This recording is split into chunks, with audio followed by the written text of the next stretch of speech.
Hello guys, welcome once again to this tutorial. We are into CSS layout. Now in CSS layout we have four major categories which include the CSS display property, the CSS position property, the CSS flexbox property and the CSS grid property. Now moving forward, let's first talk about the CSS display property. The CSS display property defines how an element are shown on a web page.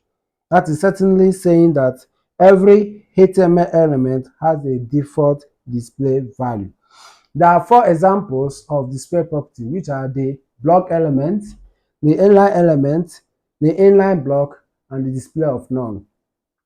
The block element take the full width of the browser. That is, they occupy the volume of the whole browser, the full width of the browser.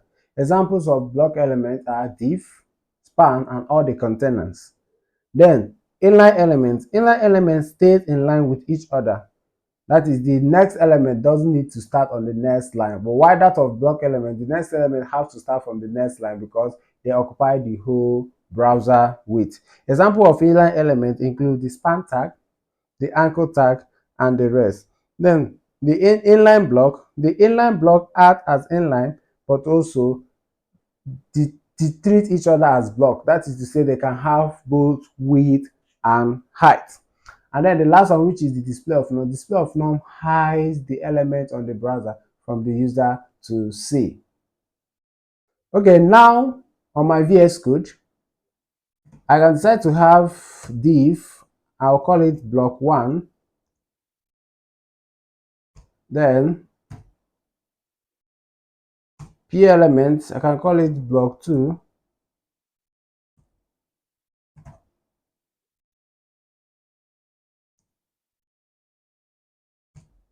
Then span element, I can call it inline 1.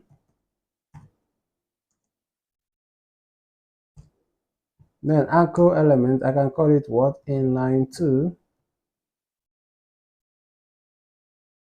So here in my CSS, I can decide to give all of them equal styling. I can have P, then span, and then anchor element. Now over there in my browser, I can see something like this. So you see that the first two elements are the block elements, while the last two are the inline elements. So you see the block element assuming the whole browser width, telling the next element to start from a new line, while the inline elements occupy each other on one line.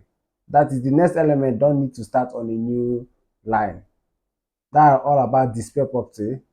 But that of display of none, for example, if I should give all of them display of none,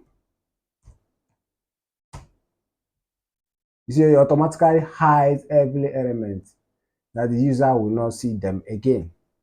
So moving forward, let's talk about the position element. The position element in CSS property.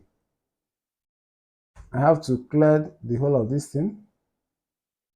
Now the position element helps us to control where the elements sit on a page.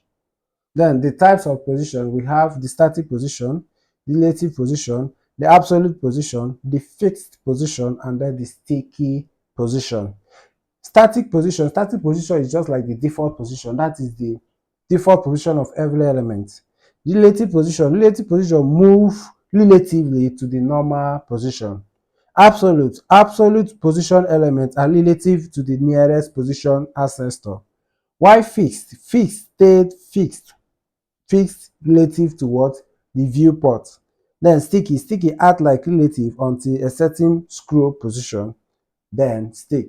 For example, I have my div, let's say class dot box, right? And here in my CSS, I can have something like this. Oops, pardon me. I can have something like this, right? So having my position relative. So over there in my browser, I can see it, right? So relative to the what? The normal position. So I can decide to change it to absolute. But before I change it to absolute, I must make sure that there is already what a position ancestor that it will absolute to, right? So that was fixed. Just make it to be fixed on the viewport. I mean that of fixed to make it fixed on the viewport. While that of sticky,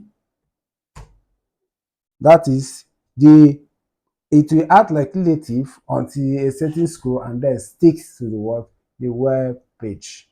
And with this, you have come to the end of this tutorial. See you in the next video.